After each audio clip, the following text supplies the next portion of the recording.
con la presentación del poemario. Y bueno, le paso la palabra a Manolo. Buenas noches. Me ha pedido Santi que introduzca un poco, aunque yo creo que lo mejor es que ellos tengan el mayor tiempo posible, tanto Santi como Mar, para que hablen de este libro. Y leyéndolo, yo lo que quería un poco introduciros es que a veces yo creo que tiene como cierta curiosidad o tiene cierta atención cuando encuentra un libro que tiene como una idea muy determinada. Yo recuerdo cuando estuve el otro día aquí Raúl Quinto, que los que conocemos a Raúl sabemos que es historiador, y ves cómo de qué manera se le ha ocurrido el libro. Es decir, él conocía el episodio histórico y tenía claro que él como escritor, como literato, podía sacarle provecho a ese episodio histórico que bien conocía. En el caso de Mar, leyendo este libro de poesía, o sea, ella tenía una idea muy clara. Quería homenajear a mujeres que han sido muy importantes dentro de lo que es la historia y más como mujeres para que digamos que la figura de la mujer encuentre su sitio en la sociedad. Es decir, que ella tenía esa idea y lo quería hacer a través de la poesía.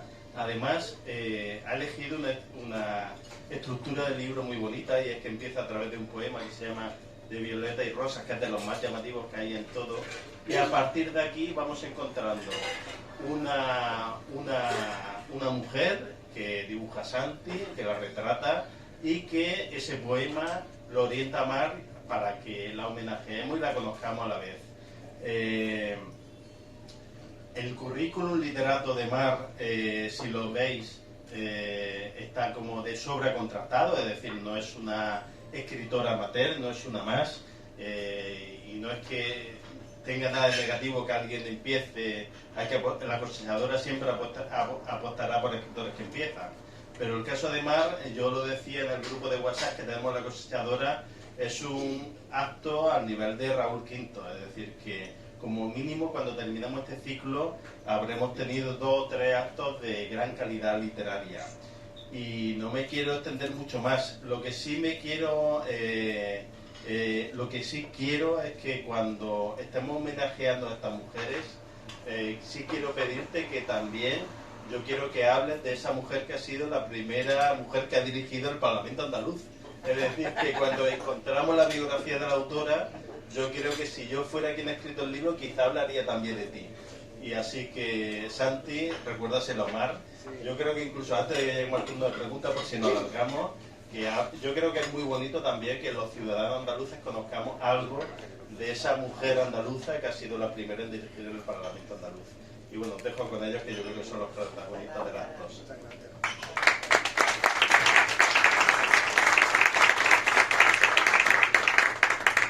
Pues sí, sobre Mar pesa esa losa. Nada, Mar y yo somos amigos de la infancia. Nos conocemos hace muchísimos años y las circunstancias nos separaron durante un tiempo, durante muchos años. 60 o 70. Y bueno, ahora hemos tenido un feliz reencuentro y siempre hemos hecho cosas juntos. Siempre que hemos estado juntos, Mar, hemos hecho cosas, ¿no? Entonces, pues bueno, nos reencontramos y se nos ha ocurrido hacer algo, ¿no? Teníamos ganas de hacer algo juntos, ¿no? Así es que hemos hecho este poemario, ¿no?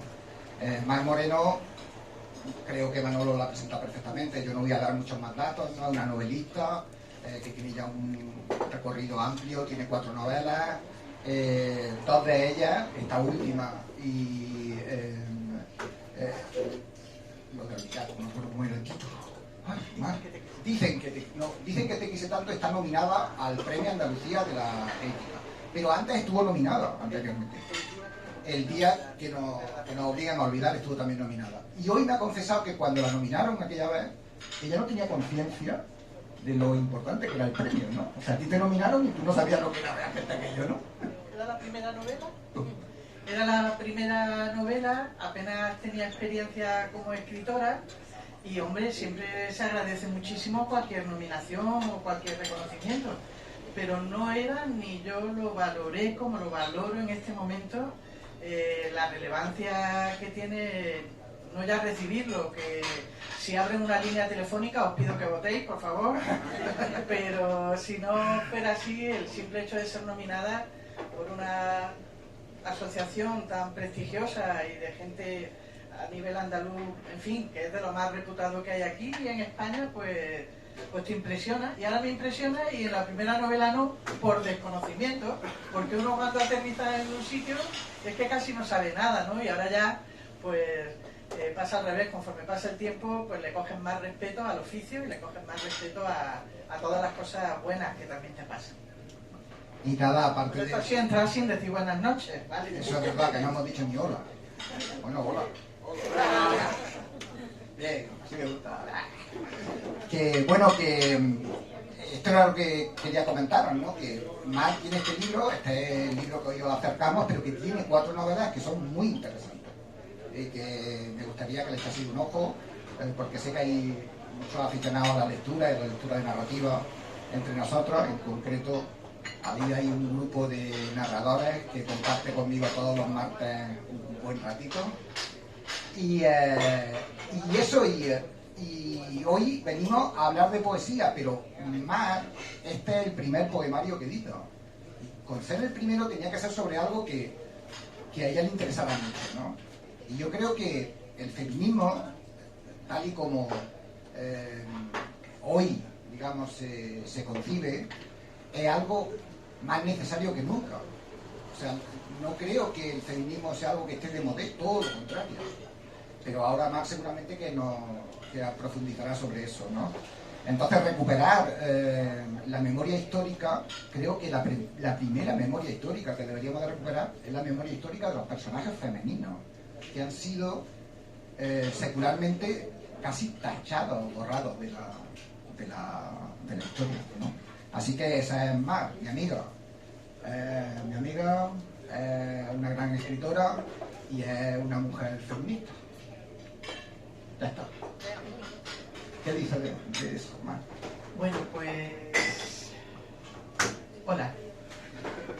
Bueno, pues ahora sí os saludo a todos, doy las gracias por acompañarnos, le doy unas gracias enormes a la cosechadora por esta actividad y por todas las que organizáis y en fin, que estoy encantada de estar aquí con vosotros. Y soy feminista, soy humanista, tengo una colección de istas que siguen a eso, pero destacaré esos dos fundamentales. Y la verdad es que, bueno, me ha encantado la experiencia de poder volcar la admiración que siento hacia muchas mujeres que abrieron camino, hacia muchas mujeres que han sido muy relevantes en la historia y bueno, y de eso va este libro. No hay una selección, cualquiera que lo lea podrá decir ¿y por qué no está esta o por qué está esta otra? Os puedo asegurar que si me pongo a elegir todavía no lo habría escrito. Estaría viendo a ver a quién y a quién no y a quién sí, a quién... Entonces fue una forma, yo digo que brotaron.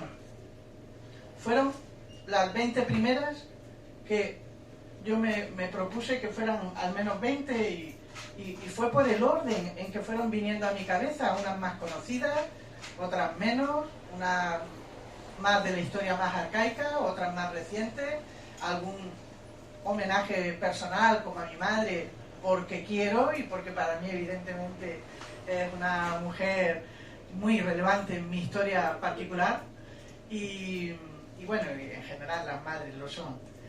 Y bueno, y de eso va, ¿no? No es una selección sesuda de A, B o C. Y bueno, y a partir de ahí lo que fue un poemario que nació y en su primera edición era un poemario normal, pues como efectivamente Santi y yo no... Santi, hola. Sí. Hola, sí. Como Santi y yo habíamos coincidido después de muchos años de vernos muy de higos a brevas en alguna fiesta en nuestro pueblo común, que es La Carolina, bueno, él ya es de Ejido, pero también es un poco de La Carolina. Yo lo reivindico un poco carolinense también. De vez en cuando lo secuestramos allí. Y bueno, lo cierto es que queríamos hacer algo juntos. queríamos hacer algo, no sabíamos muy bien qué, pero los dos éramos creativos y nos apetecía hacer algún proyecto. Y bueno, y él se ofreció a ilustrar este poemario y a partir de ahí cambió la dimensión de este libro. Porque de ser un poemario más o menos interesante al gusto del consumidor, pues ha pasado a ser pues un libro objeto. Ha pasado a ser un libro que yo espero que sea interesante por lo que dice, pero es una obra muy visual, muy preciosa. Hay de verdad unos dibujos de una calidad, pues el sello de Santi, ¿no? Y deciros que yo también, como lo quiero presentar a él, y eso es un atrevimiento aquí, que lo conocéis mucho mejor que yo, pero deciros solamente un par de cosas, que nosotros éramos amigos, pues eso, él es un año menor que yo, pero en todas las actividades y en todas las cosas culturales que había en la Carolina, pues coincidíamos y compartíamos intereses y gustos por leer, por escribir, él por dibujar. Hacíamos teatro, hicimos obras de teatro como El amor de Don Perlimplín con Belisa en su jardín. Amor, amor, ¿quién te ha herido en el pecho para que llenes de sangre mi jardín? Y bueno, la verdad es que nos lo hemos pasado muy bien y nos lo seguimos pasando muy bien cada vez que coincidimos. Pero más allá de destacar su faceta de artista y de destacar su faceta de poeta, que la tiene, y yo creo que lo que lo conocéis o seguís su cuenta de Instagram, es un gran poeta, y además tiene unas ilustraciones de su poesía fantásticas. Pero a mí lo que más me gusta de Santi es que cuando tuvimos que estudiar, cada uno tiró para un lado y tal. Él quería hacer bellas artes, pero por esto de la sociedad que es tan utilitarista y había que hacer algo productivo, y bellas artes, eso que era, pues él hizo químicas, pero luego fue artista. Él nunca perdió su vocación, nunca dejó los lápices, y al final su vida ha sido de bellas artes, aunque estudiara o no estudiara, pero ese tesón no hemos sido capaces de mantenerlo. Mucha gente más joven que luego ya, pues a través de la actividad profesional hemos hecho muchas otras cosas, ¿no? No solo responsabilidades públicas, sino otras muchas cuestiones de desarrollo profesional, y sin embargo tu vocación de artista ha sido una constante a lo largo de toda tu vida, y eso pues yo lo admiro muchísimo. Tú también has vuelto al radil, ¿eh? Tú también has regresado después de un periplo largo, sí. Oye, Mar, bueno, esto va a ser una conversación entre dos amigatas, no sé si nos vamos a poner muy pesados, vamos a ver, ¿no? Pero yo lo primero que quería preguntarte es que has escrito de Violeta y Rosa, pero más que por qué, ¿para qué? ¿Para qué has escrito este libro? Bueno, algo hemos apuntado. Yo creo que sobre todo este libro, este poemario, nace de la admiración. Creo que la admiración es evidente cuando se leen, porque yo lo llamo, más que poesía, yo lo llamo que son como odas contemporáneas. Me gusta mucho el concepto de las odas que se escribían en la antigüedad para ensalzar las virtudes de cualquiera, ¿no? De cualquier dignatario, de cualquier persona relevante. Pues yo quiero pensar que he escrito unas odas contemporáneas que han nacido desde la admiración. Y subrayo lo de la admiración porque la admiración es un motor de cambio personal y de cambio social. La admiración, cuando admiramos algo, lo que tenemos delante es como un espejo. Nos sitúa algo que nos llama la atención, algo que queremos emular, algo que nos mueve a ser mejores cuando admiramos. Pero a nivel social ocurre igual. Lo admirable, lo llamativo, aquello que nos agrada, que nos sorprende, es lo que nos hace ser mejores, porque tenemos modelos y tenemos referentes. Y eso ha sido una gran laguna en la historia de las mujeres.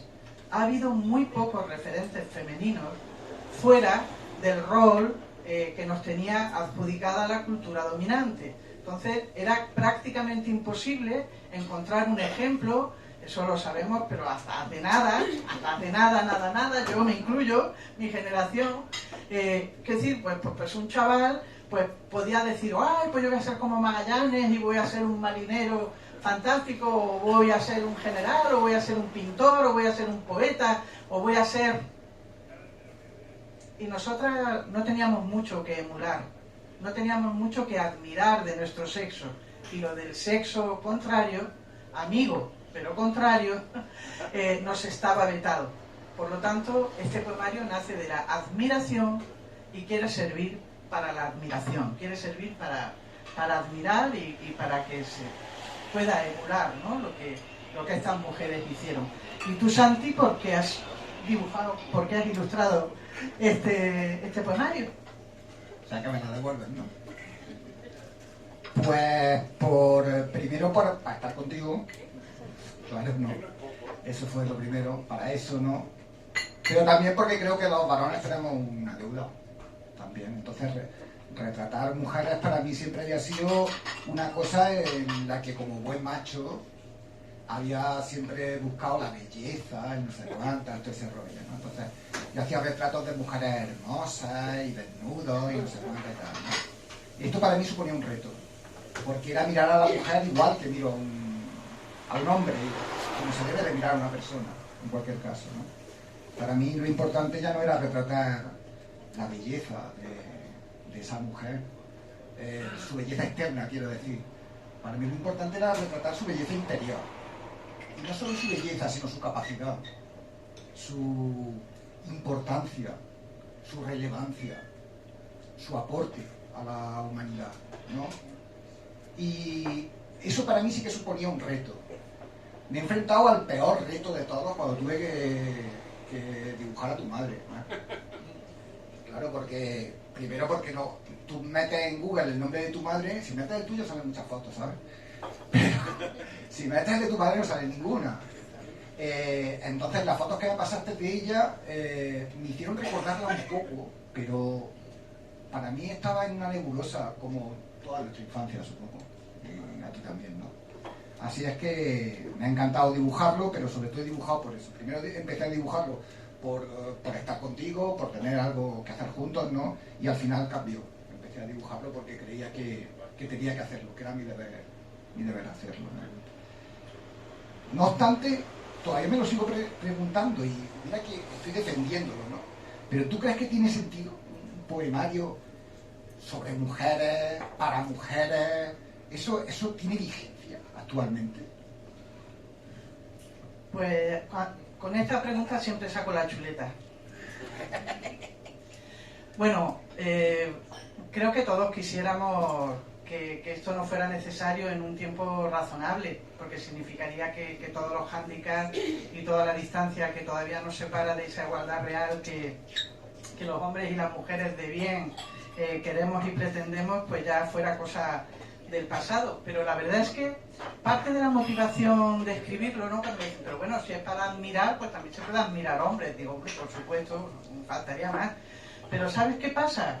Que cuando tú te pones a ver los archivos de la historia, así en una cosa nada más que meterse uno y poner en Google cuatro cosillas, pues tienes la vida de los 12 Césares de Suetonio, la historia de los sabios de Al-Ándalus, los claros varones de Castilla, las herejías a varones ilustres de India, la vida de hombres célebres, la biografía de hombres célebres de la antigüedad, la biografía de hombres ilustres y notables de la colonización americana, diccionario de hombres célebres políticos y reyes, tomo 1 y 2, galería de hombres célebres, enciclopedia para la juventud.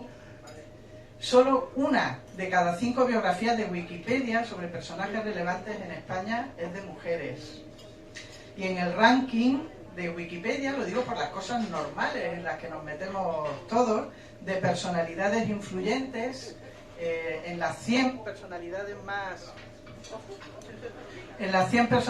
más influyentes del mundo, que encabeza Mahoma, pues a Justiniano, que no sé cuánta gente sabe quién es Justiniano, que la cierra, pues pasando por Maquiavelo o por Voltaire, pues solamente han ingresado entre esas 100 mujeres, entre esas 100 personas relevantes e influyentes, solamente Isabel la Católica e Isabel I de Inglaterra. Solamente 2 reinas.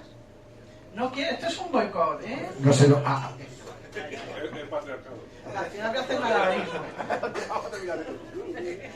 En fin, y el último dato, que no es que creo que haya que justificarlo, pero yo es que aprovecho para contarlo porque son cosas tan llamativas que a mí que me llama la atención. Existe la Real Academia de la Historia, que es como la Real Academia de la Lengua, pero para la historia. Se dedica pues a recopilar y a compilar la historia de España y los sucesos relevantes que aquí ocurren. Y esa Real Academia de la Historia tiene ahora mismo en torno a 37.000 biografías de personalidades españolas de todos los tiempos. De esas 37.000, 2.200 son mujeres. El 6% de las biografías que hay en la Real Academia de la Historia Española son mujeres.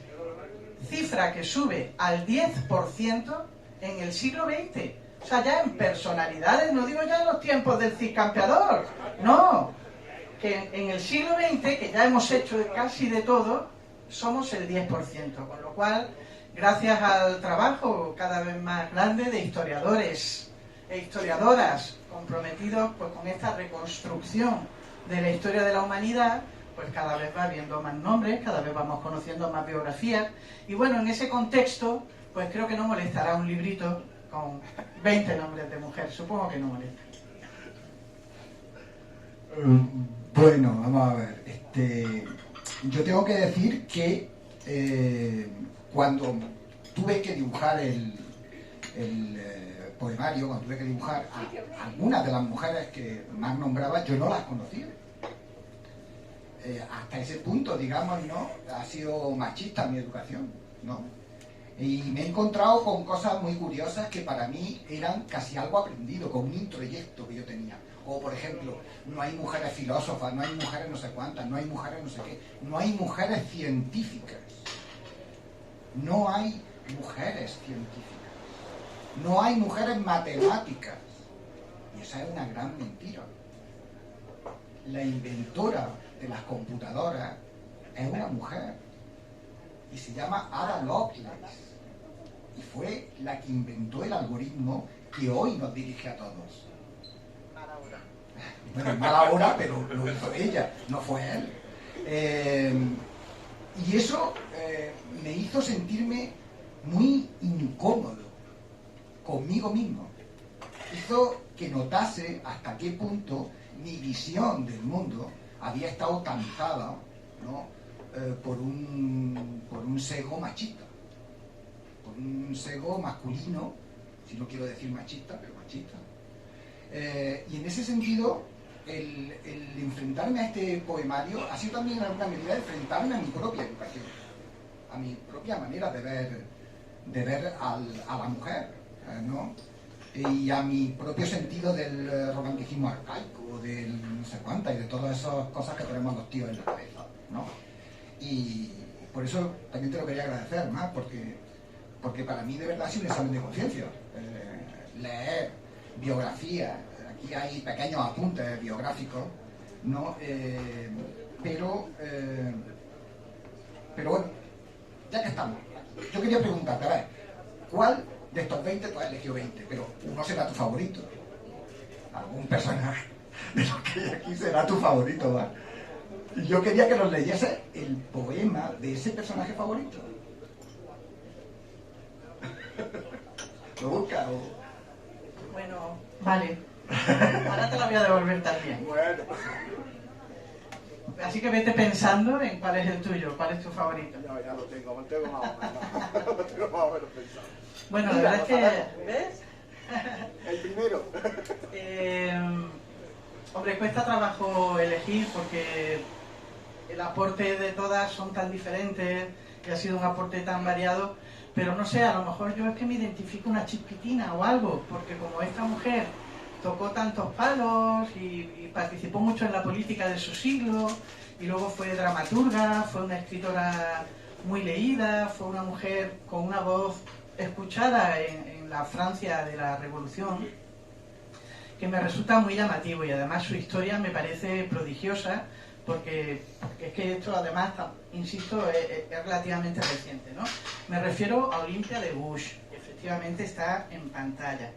Olympia de Gouges participó con sus escritos, con su activismo político, participó en la Revolución Francesa, revolución de una relevancia enorme para el conjunto del planeta, se podría decir, porque marca el final del antiguo régimen y el inicio de la modernidad. Y esa revolución pues marcó un cambio absoluto en la conquista de derechos. Era la fraternité, la legalité, la igualité, todas estas cosas son de la Revolución Francesa. Seguimos viviendo en el resultado institucional de la Revolución Francesa. Y esta mujer, cuando terminó la revolución y ya se tomó el poder por los revolucionarios, pues se le ocurrió pues decir, bueno, está muy bien todo esto de la Declaración de Derechos del Hombre y el Ciudadano, pero es que se habían tomado literal lo del hombre y el ciudadano. Y entonces fue tal el olvido que hubo de los derechos de las mujeres que esta mujer tuvo la osadía de escribir y presentar ante la Asamblea Francesa la Declaración de Derechos de la Mujer y de la Ciudadana.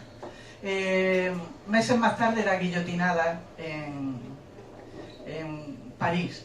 Es decir, este es el destino duro, ¿no? Entonces un personaje muy fascinante, con un final muy terrible, ¿no? Con esa guillotina con la que empezaron los revolucionarios, así terminó ella también. Y el poema dice así.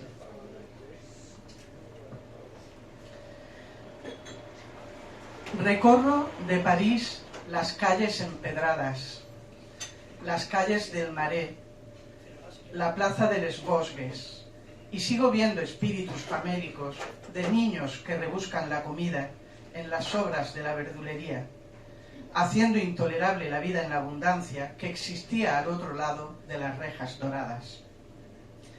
Recorro de París los salones cerrados, donde resuenan voces que pedían otro mundo, soflamas proclamadas sobre la igualité, sobre la liberté, encendidos discursos y abrazos fraternales. Mi voz era escuchada.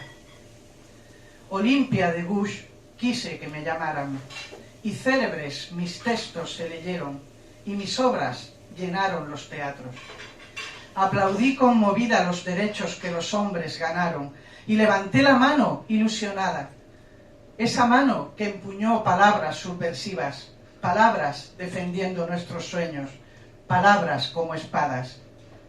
Y pedí la igualdad, también para nosotras, igualdad para las madres que amamantan con su sangre, igualdad para las jóvenes de talento escondido, igualdad para no soportar los golpes del esposo, igualdad para leer, para soñar, para votar, libertad para ser mujeres victoriosas, hijas, hermanas, madres de la revolución.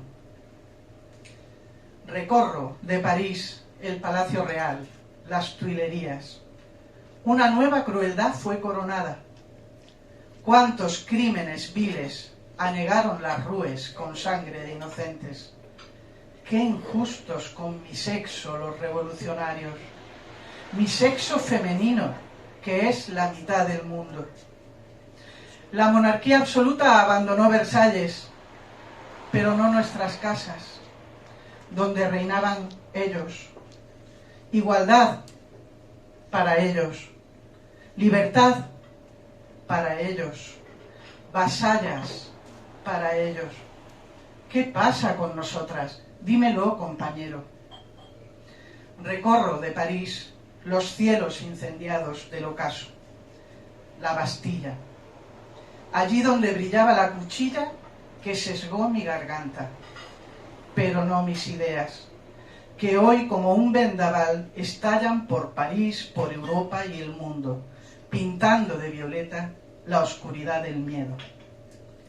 Recorro de París las orillas del Sena, y en mi pecho de nácar crecen serenas las rosas y los nardos del jardín del futuro.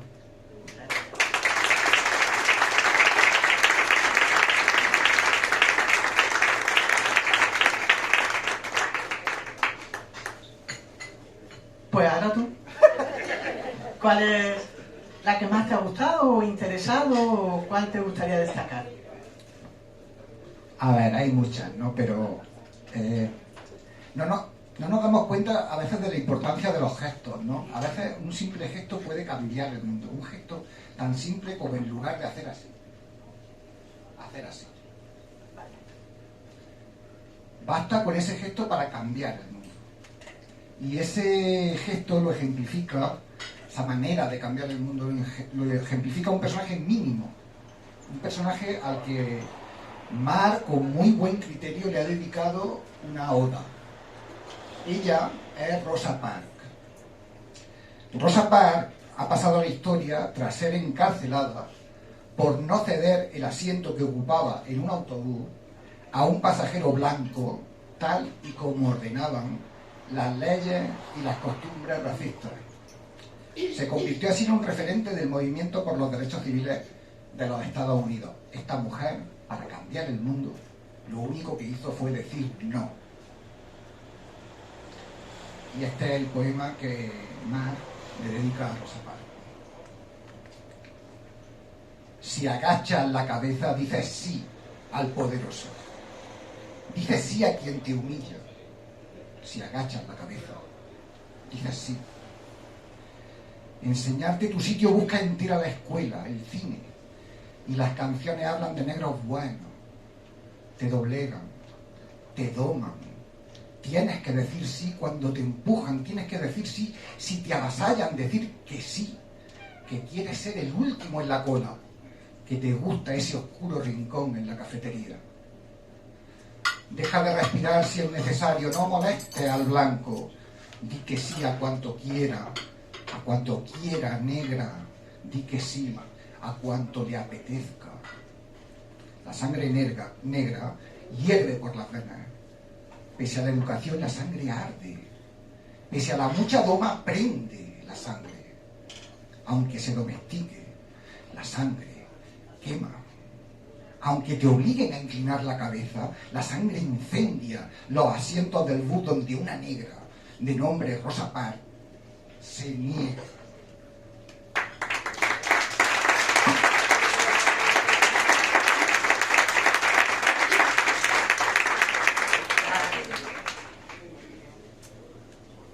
Tenemos, como veis, un guión, porque...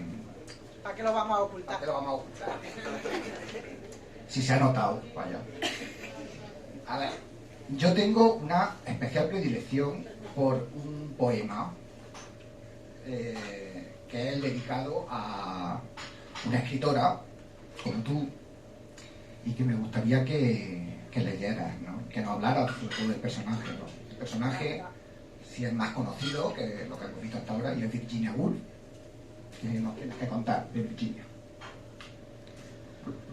Bueno, yo creo que Virginia Woolf es un icono para la contemporaneidad, para el feminismo, forma parte de los mitos para cualquier mujer que escribe, porque bueno, ella fue mucho, no solamente es una de las figuras más destacadas del modernismo europeo y una pionera del feminismo, como he dicho, sino que toda su vida es como muy legendaria. Ella, dentro de una gran inestabilidad emocional que la llevó a suicidarse, no demasiado joven, después de vivir una vida bastante intensa, pero es muy mítico y yo creo que toda mi vida he perseguido dos cosas: encontrar Camelot y encontrar algo parecido al grupo de Bloomsbury, que es el grupo en el que participaba Virginia Woolf con muchos intelectuales de la época, y yo veo tan delicioso, tan fantástico tener un grupo de referencia con el que hablar de lo humano, de lo divino, con la creación, entendiendo lo que es la intelectualidad, en fin, eso es tan bonito y lo gozamos tan pocas veces en la vida, no es fácil hacerse de algo tan así, ¿no? Y entonces, bueno, eso me ha resultado a mí siempre absolutamente mítico, ¿no? Ese grupo, tanto como Camelot y la corte del rey Arturo. Para mí al mismo nivel, lo mismo me hubiera dado estar ahí que ahí, las dos cosas me gustan. Y bueno, pues la verdad es que todas las ideas que tuvo ese grupo fueron muy adelantadas para su tiempo, fue la vanguardia del pensamiento europeo en materia de pacifismo, de feminismo, de ecologismo, con unas ideas sobre el amor libre, sobre la sexualidad femenina, en fin, con una libertad enorme, ¿no? Entonces, bueno, me parece una personalidad muy notable. Y además, ella es autora de muchas obras, pero es autora de un libro muy emblemático para las escritoras que se llama Una habitación propia, Y es que ella hace... Una habitación propia no es una novela, es un ensayo, es como un discurso que ella hace, largo, que analiza la presencia de las mujeres en el mundo de la literatura. Y entonces ella lo que dice es que para ser escritoras hace falta tener una habitación propia y 500 libras al mes, es decir, independencia económica, lógicamente. Mientras las mujeres no puedan decidir a qué dedican su tiempo, es imposible que sean escritoras ni nada, ¿no? Entonces, bueno, ese fue un elemento de debate muy intenso para su época y que duda cabe que Virginia Woolf abrió puertas, ventanas, armarios, abrió todo. Y dice así el poema que, como digo, nace de la admiración. Cuando tuve noticia de su grupo de Bloomsbury, quise acercarme a verla, por comentar sus textos, sus escritos, su vanguardista credo, pero ya habían pasado muchos años y no quedaba piel, ni labios, ni ojos de Virginia. Cuando tuve noticia de sus apasionadas discusiones entre whisky y roast beef, quise acercarme a verla. En aquellas paredes londinenses, rebeldes y burguesas, hubo revoluciones encendidas de papel y de rabia, y hubo revoluciones que sonaron justo a 78 por minuto. Pero ya no quedaban oídos para escuchar ni pies bailando. El tiempo, cuando pasa, jamás concede indultos. Cuando tuve noticia de su pasión por Leonard, quise acercarme a verla, a gozar de ese amor que compartían, pero ya no quedaba ni un puñado de risas, solo entre los visillos, algunos de sus besos y verdades perdidas. Tan pronto como supe de sus malos momentos, quise acercarme a verla, pero nada quedaba de su llanto de letras, ni un eco de su voz desesperada. No pude consolarla, ya no estaba. Cuando tuve noticia de su muerte, quise pasar a verla, a acompañarla, pero ya se encontraban sus cenizas bajo un árbol en Sussex, última habitación propia para su genio, y maldije en secreto el designio divino, así que me envolví en su enorme palabra, esa que las mujeres velamos encendidas, profesando como ella la fe de feminismo.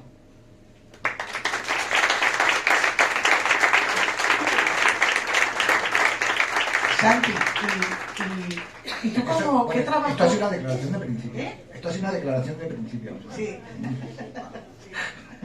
¿Cómo, cuéntanos, algo has dicho antes, pero ¿cómo te has inspirado? ¿Cómo has conseguido al final hacer estas maravillas de dibujos que de verdad es que llenan el libro? Es que lo acompañan de verdad de una manera fantástica. ¿Cómo lo has hecho? ¿O cómo lo sueles hacer? ¿O si esto ha sido diferente? Esto ha sido muy diferente, la verdad es que esto ha sido muy diferente a lo que suelo hacer, ¿eh? O sea, yo generalmente cuando tengo que ilustrar un libro de poemas me suelo basar mucho en los contenidos del libro y genero, digamos, imágenes a partir de los libros. Cuando hice Amor enlutado, por ejemplo, de Emilio, lo que hice fue casi crear un personaje para el propio libro, ¿no? Por lo tanto, había una creación interior dentro del texto, ¿no? En este caso, el texto era un texto pues alabatorio y tal, ¿no? Y a mí me suscitaba muchos problemas crear tantos personajes, ¿no? Por lo tanto, lo que hacía era recurrir a imágenes. Por supuesto que no hay imágenes ciertas de Isabel de Castilla, pero hay películas, hay actrices que han encarnado esos papeles, hay cosas a las que te puedes remitir, ¿no? Cuando, por ejemplo, tuve que retratar a Hipatia, pues me fui a la película de Amenábar, ¿no? Y bueno, y de esa manera pude conseguir modelos que me servían para hacer un retrato más o menos realista, que tuviese un cierto sabor realista, ¿no? Y adornarlo con flores, básicamente, que es lo que he hecho, ¿no? Bueno, ¿ya has pintado más flores alguna vez? Nunca. De hecho, yo siempre decía que pintar flores era una mariconada. Pero no, pintar flores es una maravilla y ahora soy capaz de, cuando me pidáis que os lo dedique, os dibujaré una violeta, ¿no? Porque ya la dibujo, ya Sale durmiendo. parece? Mira, esta imagen que tenemos aquí es la imagen de Eva. Para esta imagen utilicé a una actriz que se llama Susan Sarandon. ¡Ey, es inconsciente! Sí, ¿no? ¿Por qué? Pues porque Susan Sarandon fue madre muy mayor, casi con 45 o 46 años. Creo que fue madre, ¿no?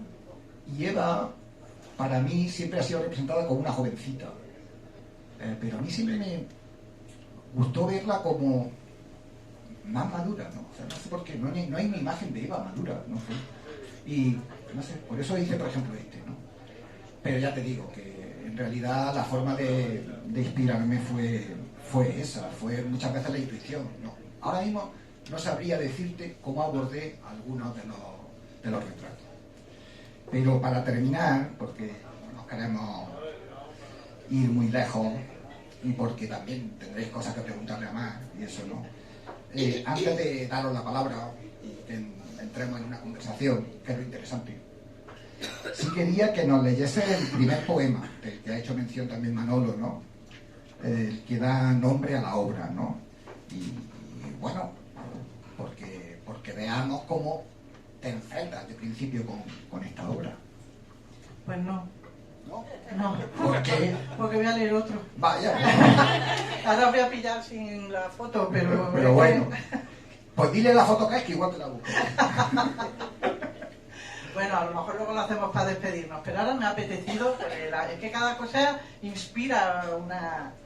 Y la verdad es que en mi forma, este poema es mi forma de... No está dedicado a eso, pero luego veréis que es mi forma también de poner el foco en algo que me parece relevante. A mí lo que más me gusta de estas presentaciones que estamos haciendo, a mí me encanta ir con Santi, me encanta ir con un hombre hablando de igualdad. Porque a veces él tiene, eso es así, tanta o más credibilidad que yo si él expresa su compromiso. Eso me parece súper valioso. Y me parece imprescindible a lo largo de la lucha que hemos tenido, que el impulso de estas mujeres y muchas otras ha sido fundamental, pero siempre me gusta poner el foco en que avanzamos mucho más cuando hay hombres humanistas comprometidos con la igualdad. Porque el feminismo no es en modo alguno una filosofía contra los hombres o que quiera darle la vuelta a la tortilla o cualquier cosa así, eso es absurdo. Si uno coge el diccionario de la Real Academia, pues se ve enseguida cómo se describe el feminismo, que es una idea que promueve la igualdad entre hombres y mujeres. Lo contrario, o sea, el antónimo de feminismo en el diccionario es antifeminismo. Luego el diccionario describe el machismo como una ideología que quiere que prevalezca el hombre. Y por cierto, el diccionario también contempla la palabra embrismo, que es la ideología que opina que las mujeres tienen que estar por encima de los hombres. Pero nunca el feminismo, a veces tan denostado y que se mezclan las cosas. Y desde ese punto de vista, pues yo siempre quiero dar las gracias y las doy a boca llena, porque es evidente que el patriarcado y la cultura dominante pues no la has inventado tú, ni la ha inventado Santi, ni la ha inventado ninguno de los hombres que están aquí. Todos somos productos de una cultura que va evolucionando y desde luego para mí es muy digno de valorar y muy deseable que los hombres se impliquen en la causa, ¿no? Como se han implicado muchísimo y así hemos ido avanzando. Entonces, en esta historia de Catherine Switzer, que es una corredora, la hemos visto por ahí antes, esta corredora la habremos visto en algunos documentales, fue la primera mujer que terminó una maratón en Boston. Estaba prohibido que las mujeres corrieran la maratón, ¿vale? Estamos hablando de casi los años 70 y las mujeres no podían correr la maratón. Entonces esta mujer se inscribe con sus iniciales para que no vean que es una mujer y se pone a correr.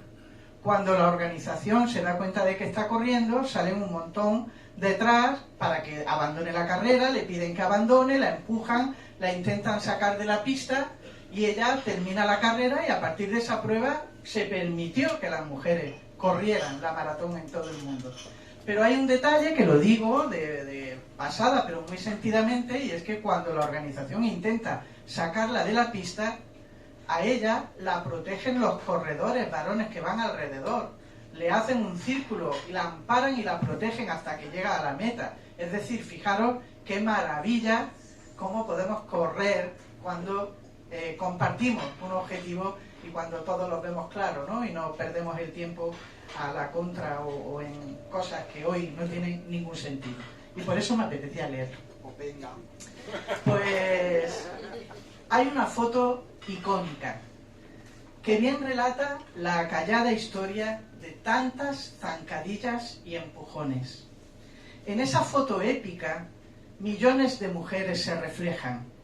Es de una deportista entusiasmada que hace frente a quien quiere que abandone de Boston la carrera. En esa foto, Switzer, veinteañera, corre la maratón como pionera. La corre sin permiso, la corre con pasión, la corre en rebeldía. Y los guardias la empujan para echarla, le gritan que abandone. Y ella lucha y se zafa, y otros hombres la apoyan para que no se caiga. Con Katrine corrimos las mujeres. Sus piernas sostuvieron a 1000 generaciones. Respiramos en ella postergadas de todas las naciones. Apretamos los dientes, corredoras, pintoras, limpiadoras, literatas, empresarias, modistas, profesoras, cuidadoras, cajeras, abogadas. Corrimos y corrimos persiguiendo la meta, con las suelas gastadas y la sonrisa puesta. La carrera de fondo no ha acabado. Nos siguen empujando. Son muchos con poder los que nos quieren fuera de la pista y otros tantos, crecientes, nos siguen apoyando. Coleccionamos épicas victorias cotidianas y sonoras conquistas dinamitando techos. Corremos sin aliento, agotamos las fuerzas, sudamos cada tramo, nos duelen las caídas, lloramos de dolor, pero nos levantamos.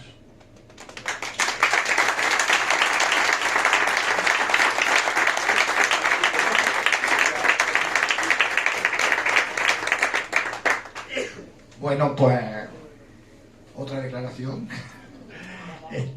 Nada, la palabra es vuestra. Tenéis a Mar aquí y espero que le hagáis todas las preguntas que queráis. ¿O no? ¿O no? Aquí tengo un micrófono para quien me lo pida. No, Santi, acuérdate Si no preguntáis, he os leo pedido yo otra, Santi. antes de que se hable. Santi, acuérdate que he pedido que se hable de la primera mujer que presidió el Parlamento. Ah, claro, sí, claro, eso. No sé si lo sabéis, pero aquí, esta señora que tengo yo aquí al lado, esta bella damisela, fue la primera mujer que presidió el Parlamento andaluz. Es así, ¿no, Mar? Eso fue también algo llamativo dentro de de la historia andaluza, ¿no? El que hubiese por primera vez una mujer en un cargo de esa relevancia, el segundo cargo más importante de la autonomía, ¿no? Bueno, con muchísima brevedad, solamente os daré un par de pinceladas de aquella época. Yo formo parte de la generación de mujeres que cuando accedió a responsabilidades públicas nos decían mujeres florero. Porque costó mucho poner, no sé si os acordáis, de las cuotas. Uno de los primeros avances que hubo fue hacer obligatorio las cuotas en las listas y todo eso era el 25%. Se empezó por el 25%. Hoy la conquista de la democracia paritaria supone el 40-60, ¿no? Para cualquiera de los géneros. Pero entonces se empezó por el 25%. Y éramos, pues como nos decían, tú es que eres de la cuota. Y eso invalidaba tu valor. Lo invalidaba. Claro, ellos todos tenían un valor inmenso. Claro, no tenían cuota ninguna, tenían la cuota entera y todo valiosísimo. Y nosotras por el hecho de estar obligatoriamente, ya te decían con cierto desprecio, va, esta es que es de la cuota, así como si pillan a un mono y lo tienen que poner, ¿no? O sea, era una cosa tremenda. Eso lo digo porque ya queda en el pasado, pero yo formo parte de esa generación que empezó obligatoriamente a incorporarse a las listas Y luego lo segundo, que sí que es muy curioso y además sigue ocurriendo porque cada vez menos en Occidente, en Europa, que yo lo digo muchas veces, si nacemos 300 kilómetros más para abajo estamos con el velo. Cuidado, que el planeta está como está. Pero hablando de nuestra civilización europea y occidental, todavía de vez en cuando salta a las noticias que una mujer es la primera vez que hace algo. Se me viene a la cabeza de fin de año, el concierto de fin de año todavía no lo ha dirigido una mujer. Hay mucha polémica con eso porque todavía no ha habido manera de que una directora de... Nada, pues no. Bien, pero digo, pues eso alguna vez lo será y entonces será la primera vez que una mujer dirige el concierto de Año Nuevo, ¿no? Bien. Pues, ¿qué es lo que pasa? Que cuando te toca ser la primera mujer que hace algo, te da una responsabilidad enorme, brutal, porque tú casi, tu nombre y tu identidad casi es lo de menos. Cuando te venga, esa es la primera mujer que, tú formas parte de las primeras mujeres que. Y claro, lo que tú te planteas todos los días es, pues lo tendré que hacer muy bien, muy bien, muy bien, porque vaya que sea la última. Claro. Puede ser, digo, como no lo haga bien, tú en ese momento llevas a todas las mujeres puestas. Y entonces eso lo ha hecho mal Moreno. ¿Qué mal lo hacen las mujeres? ¿Ves? Ponemos a una y mira qué mal lo ha hecho. Pues lo habré hecho mal yo, pero no todas, encarnadas en mí en ese momento, ¿no? Entonces, esa responsabilidad de la primera mujer que, os aseguro que la primera directora que dirija el concierto de Año Nuevo, ojalá que no desafine, de verdad, porque será mortal y a lo mejor ya no hay otra hasta dentro de 50 años. Eso forma parte de la experiencia. Por otra parte, absolutamente honradísima, como comprenderéis, pues de haber representado a los andaluces en su parlamento. Oye, yo quiero que reclame, ya que lo has dicho, el derecho de la... Ay. No, que quiero preguntar, ya para no salirnos del tema. ¿Fuiste apoyada por tu partido o por todos los partidos? Por todos los grupos. Eso es lo que quería que dijera. Por todos los grupos de la Cámara. Digo, pero usted no lo ha dicho, digo, sí. Dígalo, que es importante, ¿no? Es verdad, y tanto, eso vale. Vale su precio en oro, vale su precio en oro, sí, sí. Me apoyaron todos los partidos, es verdad. Ya no ha vuelto a suceder eso. No. Ha sido la primera y la última vez.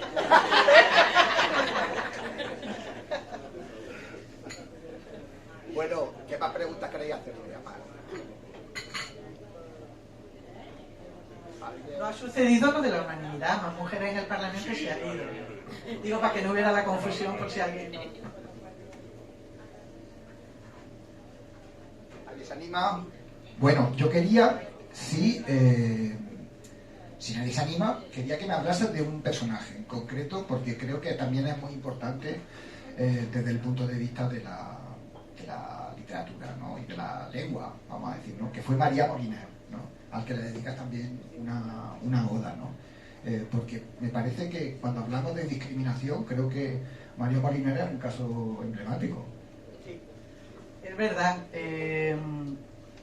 Bueno, todo nos puede sonar lo que es el diccionario de María Moliner. Bueno, que yo que sé, vamos, no lo sé porque no lo sé, pero que eso se consulta en 5 minutos. Vamos, las de ediciones del diccionario en todos los países de habla hispana del María Moliner, bueno, es que hemos crecido con el María Moliner al mismo nivel que el diccionario de la Real Academia de la Lengua. Y nada, es muy curiosa, dentro de las cosas que nos pasan, pues María Moliner nunca fue académica de la Real Academia de la Lengua. No consideraron que tenía mérito para ser académica. Y se curró esta mujer ella sola, el diccionario, se lo curró en su casa cuando salía de trabajar, que era bibliotecaria y archivera, y tenía, pues trabajaba en su casa, en la mesa, conforme terminaba de cocinar, tenía allí un lío de entradas, imaginaros, miles de entradas de palabras, clasificando voces. Tardó 15 años en un trabajo tremendo, la mayor experta del país, que se curró entero un diccionario de la A a la Z, y no tuvo mérito suficiente para formar parte de la Real Academia de la Lengua. Curioso, ¿no? Que si hubiese sido un hombre, le habrían erigido estatua en toda España. y fue una mujer y no fue suficiente para que... Ese desnivel, digamos, ¿no?, que hay entre los méritos que precisa un hombre para ser reconocido y los que precisa una mujer, todavía hay esa distancia, ¿no? Es decir, el error de un hombre es comprensible. O sea, todos podemos entender que un hombre se equivoque, pero si se equivoca una mujer, parece como que arrastra algo terrible, ¿no? ¿Qué otras violetas invisibilizadas por la historia llevas en el corazón para hacer la segunda? ¿Cuáles te han quedado en el banquillo ahí que tú dices ahí que sería necesario un segundo? Pues Mario. Bueno, amenazo con segunda parte, tercera parte, hasta la Larousse entera la voy a hacer así toda en fila. Pues bueno, a ver si lo encuentro, porque es que, bueno, esto es que también son una alegría. Espérate un segundillo. Que merece la pena. Una primicia ahí del segundo y tercero. Es que esto también lo voy a decir en honor a la verdad, porque hay millones de glosarios de poesía y de toda la cosa para los hombres, pero fijaros qué cosa más curiosa, y además ando detrás de la pista, que en 1609 un fraile llamado Pedro Pablo de Rivera, italiano, escribió el siguiente libro: Glorias inmortales, triunfos, heroicas hazañas de 845 mujeres ilustres antiguas y modernas. Asombroso. Se lo escribió el hombre. Digo, fíjate, y he dicho, en la Academia Española hay apenas 2000 y este ya encontró 845 en 1600. No hay más que buscar. O sea, no hay más que buscar para sacar montones, ¿no?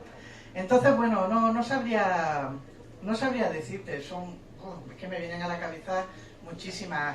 Doña Concha Arenal tiene que estar, Emilia Pardo Bazán tiene que estar. Entre las reinas de España también hay personajes que me interesan de la política medieval. Bueno, me gusta Teresa de Ávila, me gusta Sor Juana Inés de la Cruz. Hay muchísimas personalidades que merecen la pena, ¿no? Eso digo de las más antiguas y conocidas. Pero bueno, de contemporáneas, como lo que ha dicho, como Lovelace, de científicas, de mujeres más desconocidas que han hecho, esas son las que también me interesan, poner el foco en esas pequeñas, aparentemente gestas que han cambiado el mundo, ¿no? Como Rosa Parks, en este caso no solo por cuestiones de género, sino también de raza, pero en ese gesto que decíamos, ¿no? Cómo puede cambiar tanto cuando una persona hace un gesto. Pues esos gestos me gusta encontrarlos, ¿no? Bueno, no hay más preguntas. También hay ganas de tomar cervecita, parece. Bueno, Mar, pues no sé si quieres comentar algo para despedirnos. ¿Cómo que no? Muchas gracias a ti. Y que vuelvas. Muchísimas gracias. Tienes que leer mi poema primero. Eso, de eso no te escapas. Vale, es que... Es larguillo. No, es tan largo. Bueno, pues este poema resume de alguna manera la filosofía de este poemario, ¿no?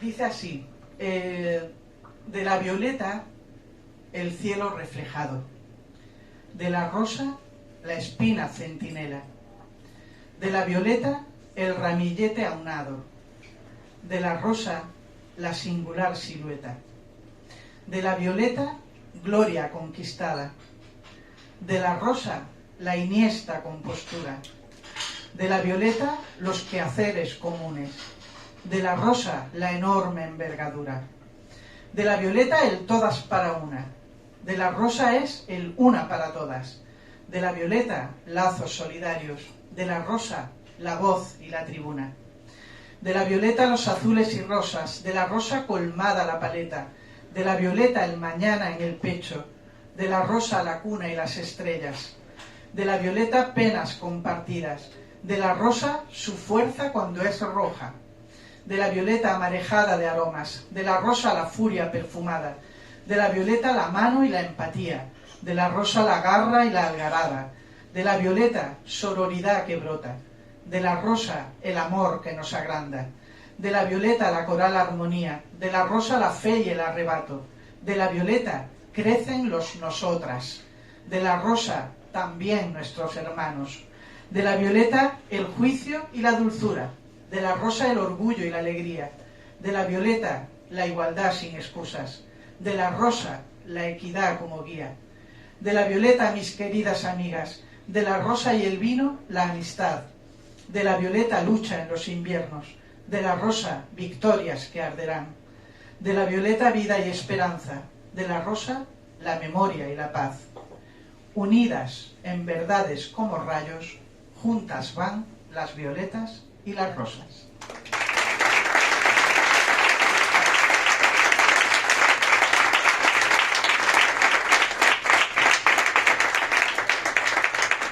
Muchas gracias. Hala, a beberse la cervecilla tranquilamente.